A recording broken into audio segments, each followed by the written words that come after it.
J'adore quand ils disent « dehors m'appelle », mais ça, c'est moi. Mon nom est Serge Dessereau, 47 ans, ambassadeur MRL depuis 13 ans. Père de famille de deux magnifiques petites filles, Catherine et Frédéric, 12 et 14 ans. Une équipe familiale incroyable avec Marie-Josée, ma conjointe, qui est avec moi depuis 25 ans.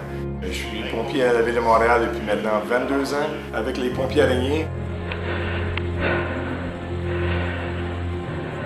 J'ai fait des courses et je fais encore des courses pour aller au bout de moi-même. J'ai couru sur des surfaces, des sections de la planète où je pense qu'il y a plus de gars qui sont allés dans l'espace que nous, là où on a couru.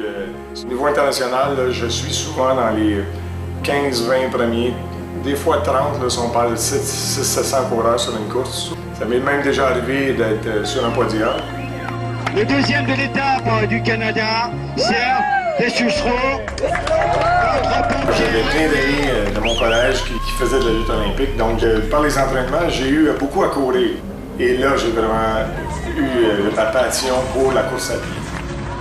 J'ai couru beaucoup de marathons. J'avais atteint des bons niveaux, des bonnes vitesses, des bons résultats, mais je savais très bien qu'en dedans de moi, il restait beaucoup d'énergie, puis je voulais savoir jusqu'où je pouvais aller. Et c'est là que je suis allé vers les ultramarathons et aussi les courses d'aventure par étapes. Les ultra-distances, ça va des 80 km à des 160 km ou des courses par étapes sur 5, 6, 7, 8 jours. Il y a tellement de pays dans lesquels on est allé où les images restent gravées, collées sur la muraille de Chine. C'est le phénomène des courses à pied, des ultra-distances qui m'ont amené vers mon projet pour aller au sommet de l'Everest.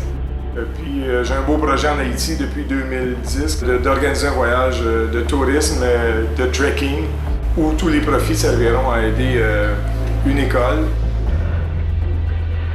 Les déserts m'ont beaucoup marqué parce que c'est un milieu inhospitalier pour l'homme, mais en même temps, c'est la beauté de la chose. Hein. C'est de sentir qu'on n'a pas d'affaires là, puis d'y être, puis de se défoncer au maximum, c'est complètement fou.